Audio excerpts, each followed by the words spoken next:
Alô, nação, conexão, bem-vindos ao canal Conect Fla, universo rubro-negro do nosso Mengão. É um prazer tê-los aqui nessa segunda-feira, dia 13 de julho de 2020. Eu sou o professor Pedro Barreto, o professor da nação, e venho recebê-los para mais um quadro, Visão do Jogo, Papo com o Prof. Ontem, no primeiro Fla-Flu da decisão do campeonato estadual desse complicado ano de 2020, deu Fla 2-1 em cima do Flu. Fluminense, com o mando de campo, tentava surpreender o Flamengo para evitar que o Flamengo pudesse levar a esperada vantagem para o segundo jogo. E quase que a estratégia do time das Laranjeiras deu certo. Mas o Flamengo vence a primeira das duas partidas, 2-1, e consegue carregar uma vantagem razoável para a segunda partida. O Flamengo, que tem visivelmente um time melhor, um elenco de porte superior, poderá jogar por um empate e, caso seja derrotado por um gol de diferença, igualando-se, portanto, os resultados construídos, teremos disputa de pênaltis. Para que o Fluminense seja campeão estadual em 2020, saindo do seu longo jejum, que já perdura quase 8 anos, desde 2012, que o tricolor das Laranjeiras não vence o estadual, precisará vencer no tempo regulamentar por 2 gols de diferença o Clube de Regatas do Flamengo. Uma vitória por 1 gol de diferença leva a partida, como dito, para a disputa de penalidades máximas. Um empate, o Flamengo se sagra campeão, e uma vitória rubro-negra consagra o bicampeonato estadual consecutivo do Flamengo, que é o atual campeão estadual, graças ao título de 2019, conquistado em cima do Clube de Regatas Vasco da Gama. Bom, vamos falar um pouquinho desse jogo de ontem. A primeira grande surpresa para o jogo veio quando foi anunciada a escalação oficial do Flamengo. Sabíamos todos que não teríamos a presença do Bruno Henrique, devido ao probleminha que teve na panturrilha. Optou o departamento médico por preservá-lo para o jogo de quarta-feira. Não quis correr o risco de colocar o atleta em campo ontem e, de repente, agravar o problema e perdê-lo para a segunda partida. Optou-se, portanto, por preservar o Bruno Henrique, o nosso BH Otopatamá, para a finalíssima. E se esperava a entrada do Pedro, fazendo dupla de ataque com o Gabigol. Imagino eu que a imensa maioria de vocês, assim como eu, imaginava o meio de campo formado com Arão, Gerson, Arrascaeta e Everton Ribeiro, na frente a dupla Pedro, Matador, e Gabriel Barbosa, o nosso artilheiro, o nosso Gabigol. Eis que o Mister surpreende e saca Gerson e Everton Ribeiro, confirmando a escalação com a presença do Diego Ribas como capitão, fazendo ali a segunda volância na frente do Arão, jogando na posição do Gerson, e o Vitinho no lugar do Everton Ribeiro. O Mister então inova e vem para o início do jogo com o meio de campo formado por William Arão, Diego Ribas, Vitinho e Arrascaeta. Gerson e Everton Ribeiro no banco. Na zaga, tirou o Léo Pereira e colocou o Gustavo Henrique, preservando o garoto Léo Pereira, que não tinha tido uma atuação de gala no jogo anterior e tinha errado o pênalti, tendo sido alvo de muita pressão, ao meu pensar até indevida, injusta e excessiva, por parte de uma parcela da torcida. Então o Mister surpreende a todos. Quando eu vi a confirmação da escalação, 1 hora antes do jogo, eu tentei imaginar o que estaria na cabeça do nosso velhinho querido Jorge Jesus. O que é que o Mister está pensando? Ele tem o grupo na mão, ele tem o time na mão, ele treina todo dia. O que é que ele pensou? Imaginei eu que ele tirou o Gerson e o Everton Ribeiro com 2 ideias. A primeira, preservá-los para o segundo tempo, para que no segundo tempo, com o time do Fluminense mais cansado, exatamente como ocorreu no primeiro jogo entre Flamengo e Fluminense na semana passada, na final da Taça Rio, que eles, após o empate, venceram nos pênaltis, o Fluminense talvez mais cansado, o Mister pudesse entrar com Gerson, Everton Ribeiro descansados para jogarem 45 minutos descansados, elevando a qualidade, porque com todo o carinho e respeito ao Vitinho, que é um bom jogador, Everton Ribeiro é muito superior, e com todo o carinho ao Diego, e eu particularmente tenho um carinho muito grande ao Diego, o Gerson é o Gerson. Então eu imaginei, ele vai dar o salto de qualidade no segundo tempo, entrando com o Gerson e o Everton Ribeiro descansados, e aí ele vai para cima do Fluminense. Bom, ainda teria o Michael, que ele sempre coloca no segundo tempo, então ele poderia entrar com 3 peças para forçar o esquema ofensivo no segundo tempo, pegando o Fluminense mais cansado, tendo Gerson, Everton Ribeiro e Michael descansados. Imaginei que esse era o primeiro motivo de uma eventual estratégia tática do Mister. E no segundo ponto, de repente, tentar, no primeiro tempo, explorar os chutes de fora da área. O Vitinho tem um chute bom, chuta, é ambidestro com as duas. E durante o jogo tem uma tendência de chutar mais do que o Everton Ribeiro, e o Diego também chuta mais vezes do que o Gerson. Isso é estatisticamente comprovado. O Diego arrisca mais do que o Gerson ali da entrada da área. Não estou dizendo que chuta melhor, estou dizendo que chuta mais. Então, diante do ferrolho que o Fluminense anunciava, já que no jogo anterior assim tinha sido, imaginei eu que a estratégia bolada por Jorge Jesus seria tentar explorar o chute de fora com Vitinho, Diego, e tentar explorar a bola aérea com o Pedro centralizado e com faltas, escanteios, cruzamentos, podendo chegar com o Gustavo Henrique, que é mais cabeceador do que o Léo Pereira. Então você conseguia entender a estratégia. E assim o Flamengo foi para o primeiro tempo. Nos primeiros 10 a 15 minutos não deu certo. O Fluminense conseguiu manter um jogo equilibrado, sob aquele controle na sua marcação organizada no meio de campo, e eu até diria endurecendo o jogo para o Flamengo nos primeiros 10, 15 minutos. Mas nessa transição do 10º para o 15º minuto, o Flamengo assumiu o controle do jogo, e o primeiro tempo que a gente viu foram 30 a 35 minutos de amplo domínio do Flamengo. O Flamengo, apesar da boa marcação do time do Fluminense, controlou o jogo, fez 1-0 num gol à la Jorge Jesus, um gol lindo com a cara do Flamengo de 2019, do Pedro, mais uma vez confirmando que é camisa 9 raiz, apesar de não vestir o número 9, é matador, é centroavante matador, né? O Pedro em campo, você fica na esperança de ter gol, porque ele realmente tem honrado a expectativa, guardando gols de qualidade, não só no posicionamento, mas também na habilidade. No jogo passado, aquele gol de cabeça, ele tinha entrado aos 29 minutos, fez aos 31 no jogo passado, no Fla-Flu da final da Taça Rio, para empatar o jogo, com um posicionamento perfeito, tempo de bola perfeito. Ontem, ele faz um gol de posicionamento inteligente e de profunda, de exímia habilidade na batida chapando para tirar do goleiro Muriel do Fluminense e abrir o placar.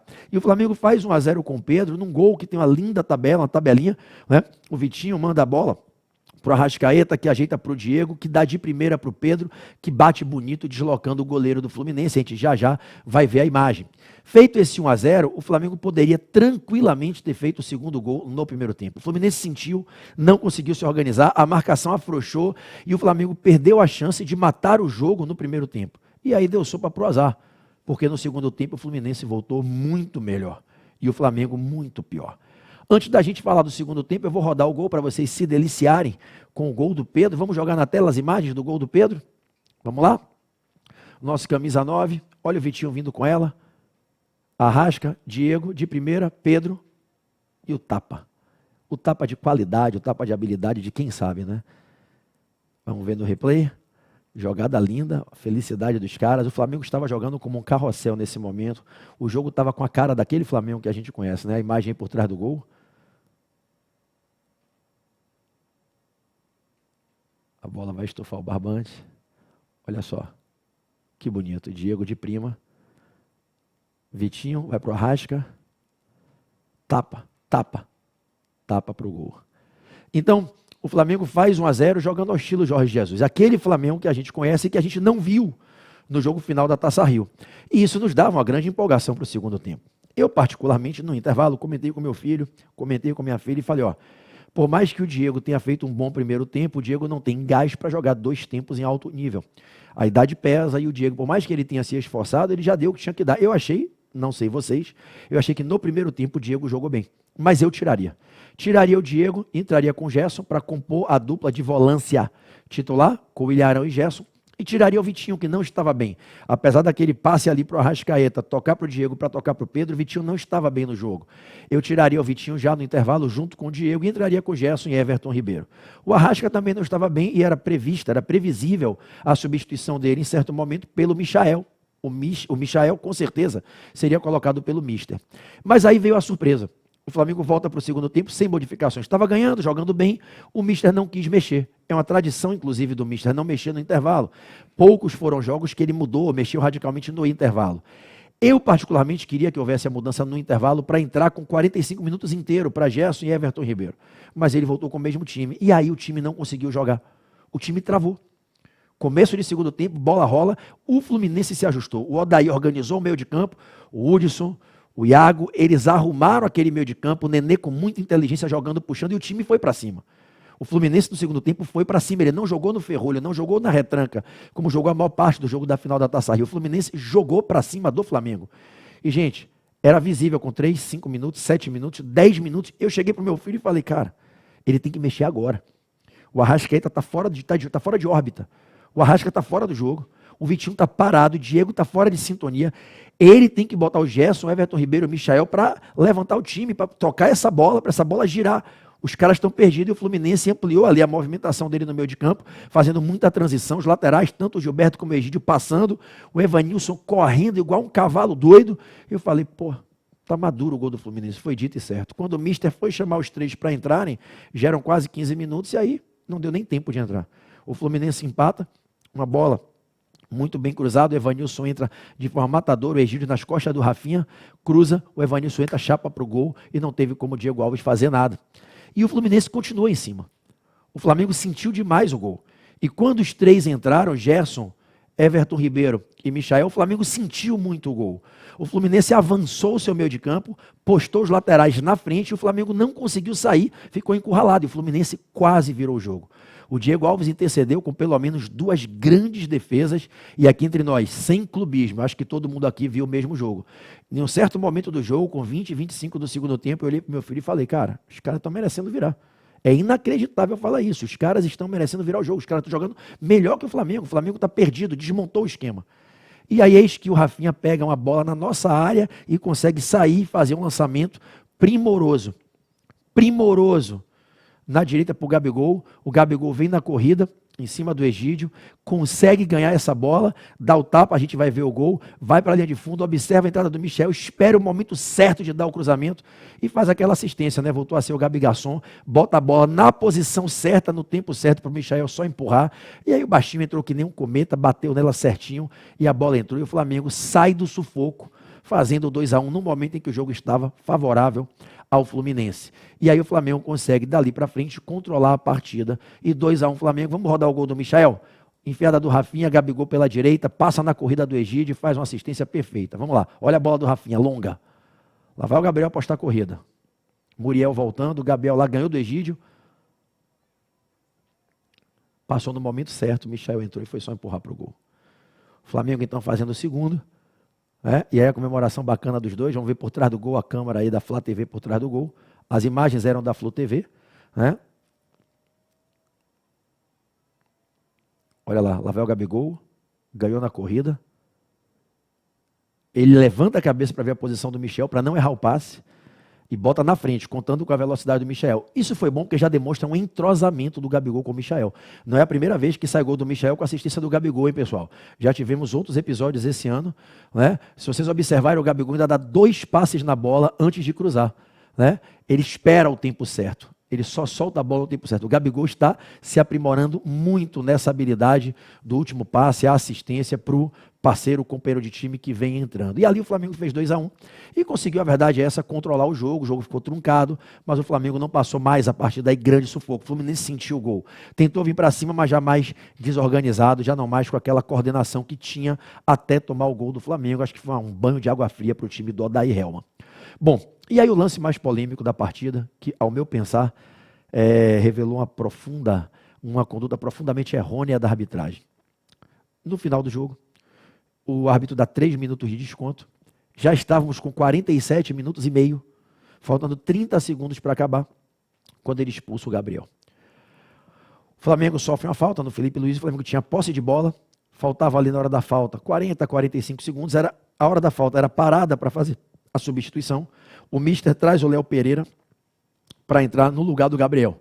O Mister escolhe tirar o Gabriel para colocar o Léo Pereira, para jogar com 3 zagueiros atrás, Léo Pereira, Rodrigo Caio e Gustavo Henrique, para segurar a eventual bola aérea do Fluminense na última jogada. Certamente o Mister lembrou aquele gol do Vasco no 4-4, aquele gol do Ribamar no cabeçado aos 49 do segundo tempo. Penso eu que ele pensou, vou botar 3 zagueiros na área para se vier uma bola estourada, fim de jogo, bola na área, chuveirinho, ter mais um homem de área para rebater. Faltava 1 minuto, menos de 1 minuto para acabar o jogo. Ele falou, vou parar, vou tirar o Gabriel na frente, já estou ganhando de 2-1, falta menos de 1 minuto, e vou reforçar minha zaga para, se vier bola cruzada, bola levantada, eu ter mais um homem de zaga para poder cortar. Beleza. Nisso que o mister sinaliza a substituição, se eu não me engano, já tinham 47 minutos e 15. O que aconteceu? Adivinha? O Gabriel olha para a placa número 9. O juiz olha para a placa número 9. Só que o mister sinaliza para o Rodrigo Caio para informar que vamos jogar com 3 zagueiros. E aí o mister chega do lado do quarto árbitro e faz para o Rodrigo Caio o sinal com o número 3. Na verdade, o mister quis dizer, vamos jogar com 3 na zaga. Mas a maioria das pessoas ficou pensando que ele estava dizendo, quem sai é você, Rodrigo Caio, número 3. E como se ele estivesse sinalizando para o quarto árbitro. Tipo, o que pareceu para muita gente, acho que para o Gabriel Barbosa, para o próprio árbitro da partida, para mim, para a equipe de transmissão da Flu TV, que sinalizou ali, vocês olham, se vocês forem ver na internet, na Flu TV, está lá, sai Rodrigo Caio, entra Léo Pereira, que é até razoável, um zagueiro pelo outro. Né? Então, quando o mister chega do lado do quarto árbitro, ele levanta a placa com o número 9 e o mister faz o número 3. Pareceu que o mister estava querendo dizer que a substituição estava sendo sinalizada errada na placa. Ficou essa dúvida. Verdade dos fatos, o mister pediu para trocar o Gabigol. O mister solicitou saída do Gabigol pelo Léo Pereira. E o mister sinalizou para o Rodrigo Caio para dizer que iríamos jogar com 3 zagueiros. O Rodrigo Caio entendeu que se estava dizendo que ele iria sair. E o Gabriel também. E aí foi a grande confusão. Por quê? Porque o árbitro ficou na dúvida e o Gabriel também. E o árbitro se reportou ao quarto árbitro e perguntou, quem sai? E o quarto árbitro disse, Gabriel. Quando ele olha para o Gabriel já vinha andando para sair, quando ele entendeu que era ele, o Gabriel fala, sou eu, e dá um palavrão. Sou eu, pô, e dá um palavrão. E o árbitro, nesse momento, numa conduta ao meu humilde modo de pensar, completamente desproporcional, o árbitro tira o cartão e dá o segundo amarelo para o Gabriel, expulsando-o com a conversão do segundo amarelo. Professor, você não achou que foi boa a medida do árbitro? Não. Já tínhamos 47 minutos e 45 segundos. O tempo de substituição não durou mais do que as outras substituições. Das 3 substituições do Flamengo, essa foi a que foi mais rápida. Se ele, como colocou na súmula, expulsou o Gabriel porque falou, saiu eu, porra. Gente, um atacante, final de jogo, na dúvida se era ele que sai ou não, o juiz tem que ter o bom senso de entender que aquilo ali não é uma conduta de desrespeito, antidesportivo, o jogador esbravejou. Não houve uma conduta de mandar o juiz para aquele lugar, de desrespeitar o juiz. Com todo o respeito aqui, eu entendo que a conduta do atleta foi uma conduta que pode ser considerada normal dentro do ambiente desportivo, quando um atleta, centroavante, está sendo substituído no final do jogo, em que ele estava doido para fazer um gol. E aí o árbitro, que poderia contornar a situação para não prejudicar o espetáculo, para não prejudicar a finalíssima, escolhe conscientemente, porque ele faz aquilo consciente, porque ele tira o amarelo e já tira o vermelho na sequência, ele escolhe expulsar o Gabriel, sabendo que ele estava no minuto final da primeira final e que teria uma segunda final. Resultado, ele tira da finalíssima o artilheiro do campeonato, o grande astro do campeonato, o Gabriel é o jogador aí que é o mais badalado, está cotado para ser o centroavante titular da seleção brasileira, estava convocado para a seleção antes do recesso dessa pandemia, e ele então tomou a decisão que ele poderia tomar outra, ele poderia simplesmente advertir o Gabriel, mandar o Gabriel sair, dar um esporro no Gabriel, afirmar que de outra vez não vai passar, que em outro jogo, se ele fizer isso, vai ter cartão, mas ele poderia ter o bom senso que vários árbitros têm de não expulsar o artilheiro do campeonato, faltando 30 segundos para acabar o jogo, quando tem uma finalíssima 4 dias depois. É claro que cada um tem uma opinião. Eu, na minha opinião, achei que foi desproporcional a medida do árbitro, foi uma decisão equivocada, foi, na minha humilde opinião, uma decisão inadequada, ele fez uma escolha errada quanto à medida disciplinar a ser adotada. Deveria advertir e acrescentar no relógio mais um, ou se ele quisesse, mais 2 minutos, se fosse o caso, em favor da equipe que estava perdendo, que seria o Fluminense. Nesse momento, a gente sabe, é natural, que o acréscimo de tempo favorece a equipe que está sendo derrotada, porque cria mais possibilidade cronológica de uma tentativa de um empate. Então ele poderia dar pelo menos mais 1 minuto e esperar o Gabriel sair. O Gabriel estava saindo. Se ele expulsou por cera, expulsou errado, porque o Gabriel não fez cera. Não fez cera para justificar ser expulso. O Gabriel não ficou, se jogou no chão para pedir a marca, não saiu pelo fundo do campo, ao invés de sair pelo lugar mais perto, que era o centro do campo. O Gabriel não ficou arriando o meião, conversando, questionando, batendo boca. O Gabriel, quando ele entendeu que era ele se dirigiu para sair. E se ele expulsou, porque o Gabriel falou, sou eu que vou sair, porra. Penso que foi completamente desproporcional. O futebol não é um jogo de suavidade, gente. A gente sabe que no fim de jogo, um Fla-Flu acirrado, o clima ali já estava estranho no final do jogo, ninguém querendo perder, centroavante não quer sair, ele estava puto da vida porque não fez um gol, ele estava doido para fazer um gol. Então eu achei que a conduta dele não é vai tomar naquele lugar, filha da não sei o que lá. Minha opinião, respeito se você pensar diferente, foi desproporcional, acho que ele errou e não ponderou que ele estava, ao dar um cartão amarelo, segundo, e um vermelho na sequência, aos 47 e 40 do segundo tempo e tirar o artilheiro do campeonato da finalíssima, eu acho que ele se equivocou. Bom, e assim se encerrou a partida, houve ainda confusão ali no final, um bate-boca dali, bate-boca daqui, e a verdade é que o Flamengo venceu o primeiro jogo por 2-1, essa é a análise tática. Eu destacaria no Flamengo o Pedro, não tem como não destacar o garoto, jogando muito, jogando o fino, jogando muita bola, o William Arão correndo demais, como sempre ali voluntarioso, acho que não esteve no mesmo nível de eficiência dos jogos anteriores, mas a sua garra pelo menos tem compensado, e o nosso goleirão Diego Alves, que fez excelentes defesas quando o Flamengo precisou dele. Aliás, no último Fla-Flu, sem ser esse de ontem, o Diego Alves também nos salvou em uma oportunidade, uma cabeçada ali, antes daquele gol do Gilberto de cabeça, uma outra cabeçada do Gilberto, que o Diego Alves nos salvou. Então, os destaques para mim ficariam aí para o Pedro, para o Diego Alves, gostei da voluntariedade do Arão, e o Gabigol, se não fosse a expulsão, a arrancada com a assistência perfeita para o Michael, não é? No gol decisivo que decidiu a partida, a assistência do Gabigol não pode passar despercebida. Para quarta-feira, depois de amanhã, torçamos para que o Flamengo faça uma melhor apresentação, para que o Flamengo enfim consiga impor o seu padrão de jogo e superar tática e tecnicamente o Fluminense nos 90 minutos. A verdade é que o Fluminense tem sido carne de pescoço, dando um trabalho desgraçado esse ano para o Flamengo. Tirando aquele primeiro jogo, na fase de grupos ainda, em que eles ganharam 1-0 aquele gol do Nenê, em que nós estávamos com o nosso time C, né? Aquele nosso time de garotos, o Fla-Flu da semifinal da Taça Guanabara, o Flamengo abriu 3-0 no primeiro tempo, os caras diminuíram para 3-1, 3-2 e deram calor no Flamengo no final do jogo, tiveram um gol anulado, corretamente anulado pelo impedimento que estava o atacante deles, mas foi um sufoco, aquele 3-2, eu estava no Maracanã, foi tenso o final do jogo. Aí agora, final da Taça Rio, 1-0 para os caras, a gente empata com o gol do Pedro, 1-1, eles vencem nos pênaltis. Agora, primeira final do Carioca, 2-1 Flamengo, os caras dando trabalho no final ali do jogo. Então, que quarta-feira a gente possa ter uma vitória do Flamengo com menos sofrimento, com menos angústia, que o Flamengo consiga, enfim, jogar como o Flamengo, como o carrossel do Jorge Jesus, como o Flamengo de 2019. Eu preparei algumas imagens para colocar para vocês aqui. Essa imagem é homenagem ao Pedro, é matador. Mais um gol do Pedro, na hora que ele dá a chapa para a bola entrar, é o nosso centroavante aí, matador, junto com o Gabriel. Repito, estou dizendo isso em todos os vídeos, vai nos dar muitas alegrias, nos dará grandes alegrias nesse ano de 2020. Tenho certeza que vai ter muito gol do Pedro aí no Brasileirão, na Libertadores, é predestinado, tem faro de gol.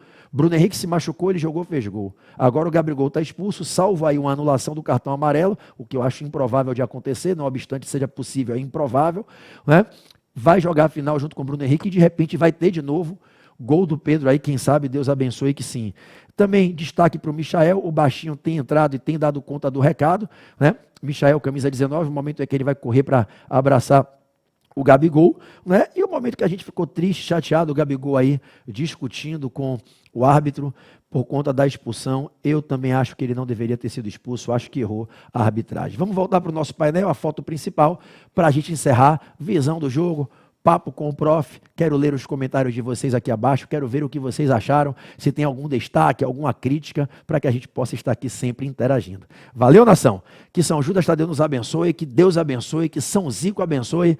E quarta-feira de Flamengo, se Deus quiser, de uma forma mais tranquila e com placar mais elástico para a nação, enfim, comemorar mais um título sob o comando do Jorge Jesus. Valeu, nação!